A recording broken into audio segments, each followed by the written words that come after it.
नमस्कार, आप देख रहे हैं एबीपी गंगा। मैं हूं स्नेहलता और चलिए शुरू करते हैं सुनो यूपी मॉर्निंग एडिशन। और खबरों के लिए रुक करेंगे मेरी सहयोगी आयुषी भी है मेरे साथ। बड़ी खबर आयुषी।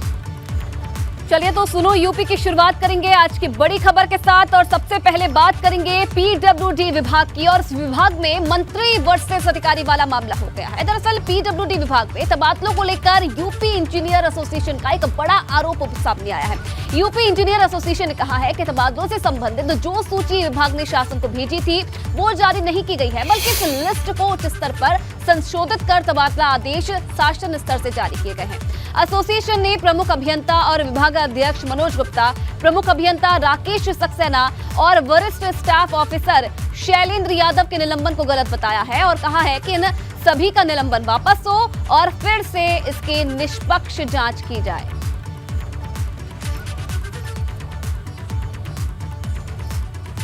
तो मंत्री वर्सेस अधिकारी पीडब्ल्यूडी विभाग मामले में हो गया है। तबादलों से संबंधित लिस्ट जारी नहीं हुई है, यह एसोसिएशन का कहना है और लिस्ट में संशोधन किया जाए, ये मांग वापस से की गई है। संशोधन किया जाए और उसके बाद से इस मामले की पूरे तरीके से एक बार फिर से निष्पक्ष जांच करवाई जाए। तो तबादलों को लेकर ये इंजीनियर्स की तरफ से बड़ा आरोप लगाया गया है। आपको बता दें कि विभाग में जिस तरीके की चीजें सामने आ रही थी उसे लेकर मंत्री काफी दिनों से नाराज चल रहे थे और इधर अब इंजीनियर्स एसोसिएशन ने भी अपनी बात रखी है। उनका साफ तौर पर कहना है कि तबादलों को लेकर लिस्ट जारी नहीं हुई है और इस पूरे मामले की निष्पक्ष जांच हो। संबंधित लिस्ट अभी तक जारी नहीं हुई है। बिल्कुल, तो ये क्या चल रहा है तबादलों के खेल पर? हर दिन नई अपडेट आ रही है। हमारे सहयोगी शैलेश का रुख करते हैं, उनके पास तमाम जानकारी है, वो उनसे समझने की भी कोशिश करेंगे। शैलेश, अब ये एसोसिएशन का क्या कहना है, इनका दावा कहां से आया है और इस पर क्या चल रहा है?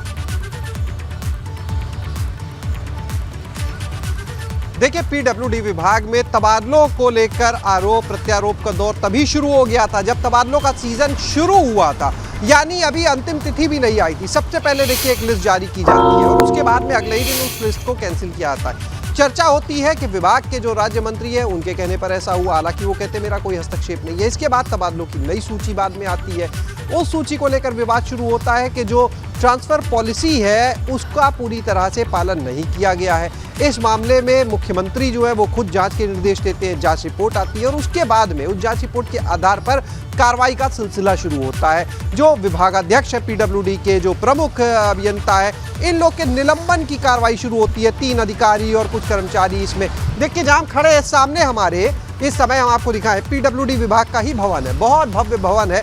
यहीं से यहाँ पर हम आपको बताएं, उत्तर प्रदेश लोक निर्माण विभाग का ये जो भवन है, विकास का खाका खींचा आता है। लेकिन ये कैसा विकास? जो ट्रांसफर की पूरी प्रक्रिया है, अगर इसकी हम बात करते हैं तो जब इन अभियंताओं पर कार्रवाई हुई तो जो यूपी इंजीनियर्स एसोसिएशन है उसने मोर्चा खोल दिया। उनका ये कहना था कि जो भी तबादले होते हैं वो मंत्री या प्रमुख सचिव के अनुमोदन के बाद होते हैं, ऐसे में सिर्फ अभियंताओं पर कार्रवाई क्यों? और उनका ये भी कहता है जांच पूरी तरह से निष्पक्ष नहीं है। और अब एक नया खुलासा, उनका ये कहना है, यूपी इंजीनियर्स एसोसिएशन का ये कहना है, ये दावा है कि उनकी जानकारी में आया कि जो लिस्ट विभाग ने बनाकर भेजी थी उस लिस्ट को ऊपर के स्तर पर बदला गया, उच्च स्तर से लिस्ट में संशोधन करके तबादला लिस्ट जारी की गई है। ऐसे में जब लिस्ट ही बदल गई, जब उसी में संशोधन हो गया, तो फिर विभाग अध्यक्ष प्रमुख अभियंता इन पर कार्रवाई क्यों? क्योंकि वो लिस्ट इनकी भेजी हुई थी ही नहीं। तो इस तरह की अब चीजें निकल कर सामने आ रही है और यूपी इंजीनियर्स एसोसिएशन ने अब मोर्चा खोल दिया है और ये साफ कर दिया है कि वो अब इसका विरोध करेंगे। वो इसके विरोध में काला फीता बांधकर भी प्रदर्शन करेंगे और अगर बात नहीं सुनी गई तो अगस्त में एक बड़े आंदोलन की तैयारी, अगस्त में वो एक बड़े आंदोलन की कार्य योजना तैयार करेंगे। सीधे शब्दों में उनका कहना है कि जो अभियंताओं पर कार्रवाई हुई है उसको वापस दिया जाए, उनको बहाल किया जाए, नए सिरे से जांच हो। अब एसोसिएशन की तरफ से अपना पक्ष रखा गया है। देखने वाली बात है कि कहां तक आखिरकार की मामला जाता है। बहुत धन्यवाद आपका तमाम जानकारी साझा करने। बिल्कुल, और आयुषी आगे बढ़ेंगे। राज्य उपभोक्ता आयोग ने एलडीए के गोमती नगर और गोमती नगर एक्सटेंशन योजना में किसी भी भूखंड के आवंटन, पंजीकरण, हस्तांतरण और नीलामी पर रोक लगा दी है। देखिए, ये बड़ी खबर आप तक पहुंचा रहे हैं। आयोग ने 39 साल बाद भी गोमती नगर योजना में आवंटित भूखंड पर कब्जा नहीं देने पर शुक्रवार को यह आदेश दिया है। आयोग ने इस मामले में साल 2015 में ही भूखंड पर कब्जा दिलाने का आदेश दिया था। एलडीए के राष्ट्रीय उपभोक्ता आयोग पहुंचने की भी खबर है, लेकिन उससे भी राहत नहीं मिली। अगली सुनवाई 16 अगस्त को होगी। राज्य उपभोक्ता आयोग ने एलडीए वीसी को अगली तारीख पर खुद उपस्थित होकर यह बताने को कहा है कि 4 साल आयोग के जो आदेश दिए गए थे, बावजूद इसके आदेश का अनुपालन क्यों न हो सका। आयोग ने एलडीए वीसी को समुचित जांच संबंधित अधिकारियों से स्पष्टीकरण के साथ उपस्थित होने को कहा कि सिर्फ आप मत आइए, बल्कि सभी दस्तावेज ले आइए, सभी कारण ले आइए, सभी क्लैरिफिकेशन लाइए कि आखिरकार जब ये आदेश 4 साल पहले दिया गया था कि कब्जा दिया जाएगा, उस आदेश पर अनुपालन क्यों नहीं हुआ। अब इस पूरे मामले पर 16 अगस्त को भी सुनवाई का भी एक तय तारीख भी सामने आ रही है और इस पे वीसी को उपस्थित होना है। ना सिर्फ उपस्थित होना है, बल्कि तमाम कारणों, दस्तावेजों, संबंधित अधिकारियों की जानकारी के साथ उपस्थित होना होगा, क्योंकि आवंटियों को उनका कब्जा क्यों नहीं दिया गया। जब यह आदेश दे दिया गया था भूखंडों पर कब्जा मिल जाना चाहिए, लेकिन ऐसा हुआ नहीं। गोमती नगर एक्सटेंशन में आवंटन पर यह बड़ा मामला सामने आया है।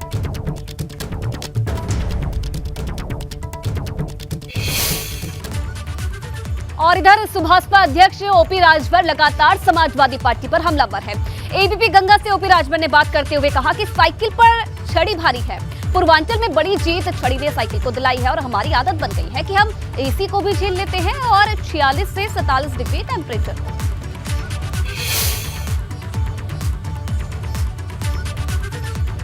तो देखिए, लगातार अगर ओपी राजभर की बात की जाए तो लगातार अखिलेश यादव को निशाने पर लेते आए हैं, कभी एसी को लेकर तो कभी टेम्परेचर को लेकर। एक बार फिर से एबीपी गंगा से बातचीत में उन्होंने ये कहा है कि पूर्वांचल में जीत दिलाने में हमारा सबसे बड़ा योगदान रहा है और हम एसी में भी रह सकते हैं और 46 से 47 डिग्री तापमान में भी।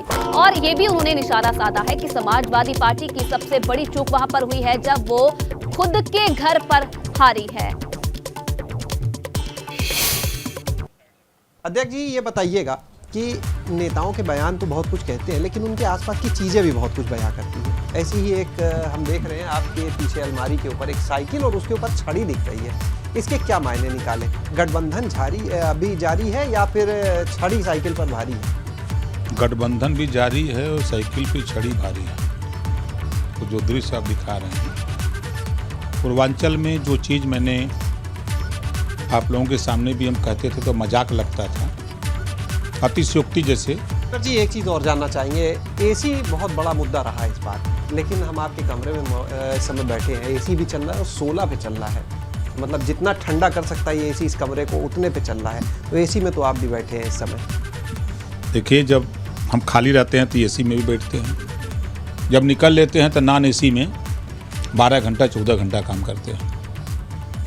जैसे गांव में हम चौपाल लगाते हैं, आपने देखा होगा आजमगढ़ के चुनाव में, तो गांव में तो एसी नहीं है कि किसी के दरवाजे पे एसी लगा हो।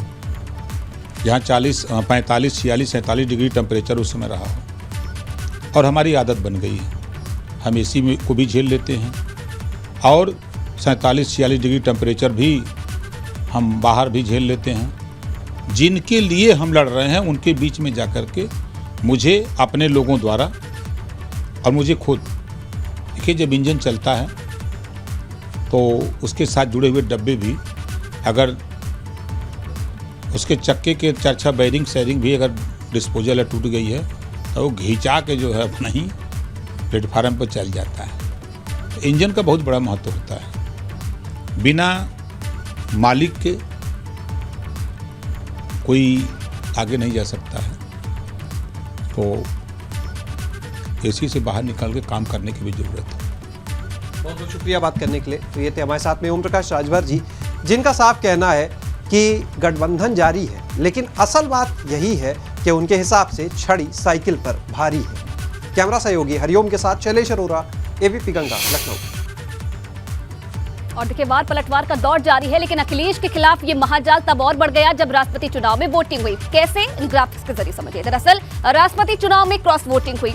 सपा गठबंधन से 5 विधायकों ने क्रॉस वोटिंग की है।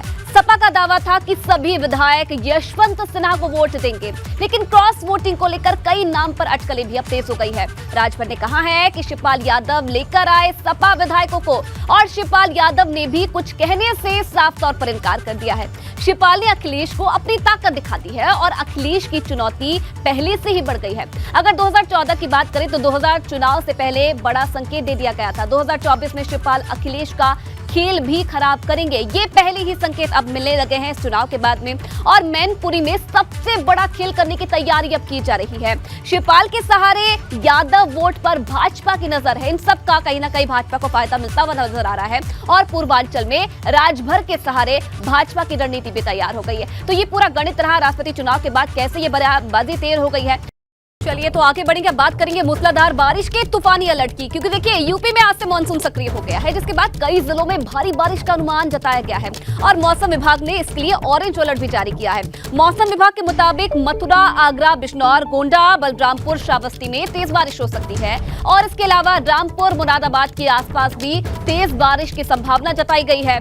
यूपी में बारिश न होने से किसान काफी परेशान थे, क्योंकि धान की फसल लग रही है और बारिश नहीं होने से जो फसल लग चुकी है वो भी सूख रही है। और अगर ऐसे में बारिश होती है तो ये किसानों के लिए बेहद फायदेमंद रहने वाली है। तो मौसम एक बार फिर से अलर्ट हो गया है, मानसून एक बार फिर से अलर्ट हो गया है।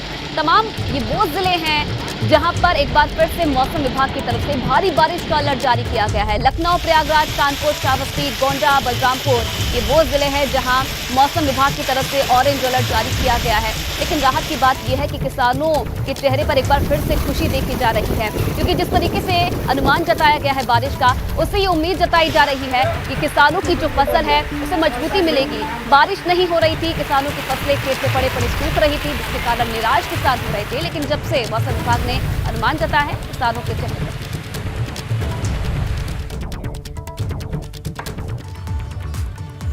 तो देखिए मानसून एक बार फिर से अलर्ट हो गया है। किन किन जिलों में भारी बारिश का अनुमान जताया गया है ये भी आपको ग्राफिक्स के जरिए समझा देते हैं। तो आज से मानसून सक्रिय हो गया है, कई जिलों में भारी बारिश का अनुमान है और पश्चिमी यूपी और अवध में तेज बारिश होने का अनुमान मौसम विभाग की तरफ से जताया गया है और इन तमाम जिलों के लिए ऑरेंज अलर्ट भी मौसम विभाग की तरफ से जारी किया गया है। दिल्ली से सटे जिलों की अगर बात की जाए तो यहाँ पर भारी बारिश का अनुमान है, जिसमें शामिल है मथुरा, आगरा, बिजनौर, यहाँ पर भी भारी बारिश हो सकती है। गोंडा, बलरामपुर और श्रावस्ती में तेज बारिश का अनुमान है। बात करें रामपुर की, मुरादाबाद की, तो इन आसपास के इलाकों में भी तेज बारिश होने की संभावना है और लखनऊ, प्रयागराज, कानपुर में तेज बारिश होने की संभावना है। 24 जुलाई तक तेज बारिश का ये दौर ऐसे ही चलता रहेगा, ये मौसम विभाग की तरफ से फिलहाल अनुमान जताया गया है। तो मानसून सक्रिय है और फिर से मौसम विभाग ने यहाँ पर संभावना जताई है तमाम जिलों को लेकर। और बड़ी खबर कानपुर से मिल रही है, जहां तमंचे से फायरिंग का वीडियो वायरल हो रहा है। बताया जा रहा है ये वीडियो कानपुर के बिधुना थाना क्षेत्र के गोपाल नगर इलाके का है। युवक देसी तमंचे से फायरिंग करता दिखाई दे रहा है। वीडियो में फायरिंग करने वाले युवक के साथ उसका दोस्त भी दिख रहा है। तीसरा युवक वो है जो वीडियो बना रहा है और इस वीडियो के आखिर में युवक बेखौफ होकर फायरिंग करता है। मरोगे, पक्का मरोगे। तो देखिए ये टशन दिखाने के लिए फायरिंग का वीडियो खुद ही बनाते हैं। भाई नहीं नया है ना, रेस करो। चलो चलाओ।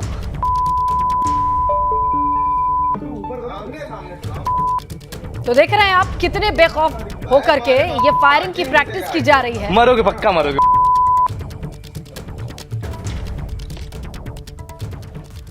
अब खबर चित्रकूट से है, जहां तेंदुए की दहशत की गूंज ही सुनाई दे रही है चारों तरफ, क्योंकि चित्रकूट के मारकुंडी थाना क्षेत्र में सड़क पर तेंदुए की चहलकदमी का वीडियो सोशल मीडिया पर खूब वायरल हो रहा है। इलाके में तेंदुए की मौजूदगी से स्थानीय ग्रामीणों में दहशत है। वायरल वीडियो बताया जा रहा है कि तेंदुआ उस वक्त नजर आया जब पुलिस अपनी जीप से गश्त पर थी। वीडियो बना करके पुलिस ने वन विभाग को भेज दिया है। वीडियो खूब वायरल है। मारकुंडी क्षेत्र के रानीपुर वन्य जीव विहार क्षेत्र में ही आता है। तेंदुआ या जंगली जानवर अक्सर सड़कों पर नजर आते हैं, लेकिन बड़ी बात यह है कि यहीं से लगते हुए जो गांव है उसमें रहने वाले लोगों के लिए ये परेशानी का सबब है। हालांकि गनीमत यह है कि पुलिस की गाड़ी ने तेंदुए को देखा, ये वीडियो बना करके सही वक्त पर वन विभाग को भेज दिया गया है।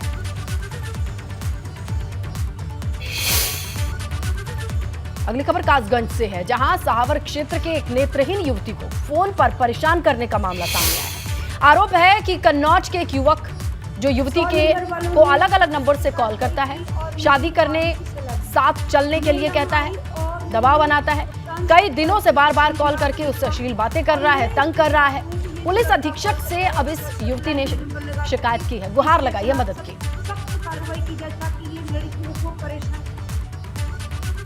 ये लोग गांव भंडारी कला और थाना सहावर के रहने वाले हैं।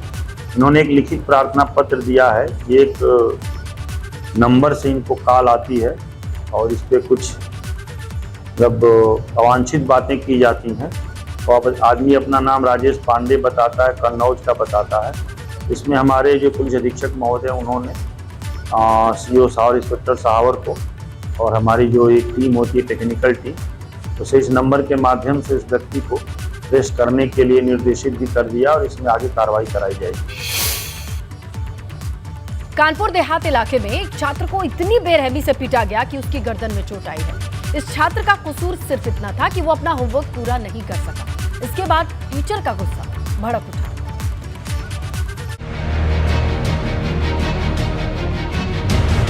तस्वीरों में दिख रहे इस छात्र को बैग से किताब ना निकालने पर उसके टीचर ने इतना पीटा कि उसकी गर्दन पर चोट के निशान बन गए। बताया गया कि छात्र ने अपना होमवर्क पूरा नहीं किया था और टीचर ने जब होमवर्क के लिए किताब मांगी तो उसमें छात्र को देरी हो गई, जिसके बाद टीचर भड़क गए और उसकी बेरहमी से पिटाई कर दी। उन्होंने कहा कोर्स दिखाओ। हाँ। फिर निकाली तो कॉपी। हाँ। दूसरे दिन गए तो कोर्स पूरा नहीं था। हाँ। इसलिए मार बताया डॉक्टर से कि मतलब मास्टर ने हमको डंडे यहाँ मार दिए हैं गर्दन पे जी। तो मतलब ये बेहोश हो गया था सर, तब मैं जान पाया। और जब मैं स्कूल गया तो प्रिंसिपल साहब से शिकायत करने के लिए तो टीचर बुलाया गया तो टीचर ने कहा कि जो तुम्हें करना हो कर लीजिए जाके। पूरे मामले में जब आरोपी शिक्षक बलराम से बात की गई तो उन्होंने पिटाई करने की बात तो मानी, लेकिन डंडे से नहीं छड़ी से। मुझे खबर मिली, एक गार्जियन आए हुए, उन्होंने आरोप लगाया, साहब को बताया कि आपके द्वारा उस बच्चे को मारा गया और इस तरह से मारा गया कि गर्दन में चोट है। मुझे आश्चर्य हुआ क्योंकि मेरे द्वारा पतली छड़ी से, ये मैं नहीं कहता कि मैं मारता नहीं, कोई भी अध्यापक पतली छड़ी से 2-4 छड़ी में लगाता हूँ। मामले के बारे में जब जिला विद्यालय निरीक्षक से पूछा गया तो उन्होंने मामले की जांच कर कार्रवाई की बात कही। अभिभावक ने अभी तक हमसे संपर्क नहीं किया है, न इस तरह की जानकारी अभी हम तक पहुंची है। और अभी ऐसा है, हम अभी जांच कराएंगे। जांच कराने के बाद जो भी दोषी पाया जाएगा उसके खिलाफ सख्त से सख्त कार्रवाई की जाएगी। बच्चे के साथ अमानवीय व्यवहार, बच्चे के साथ किसी ऐसा व्यवहार जो नैतिकता में नहीं आता है वो बिल्कुल ही स्वीकार नहीं हुआ। छात्र के परिवार का आरोप है कि जब पिटाई की बात स्कूल के प्रिंसिपल से की गई तो वो मामले को दबाने में जुट गए। Bureau report, ABP Ganga. तो सुनो यूपी मॉर्निंग एडिशन में फिलहाल इतना ही।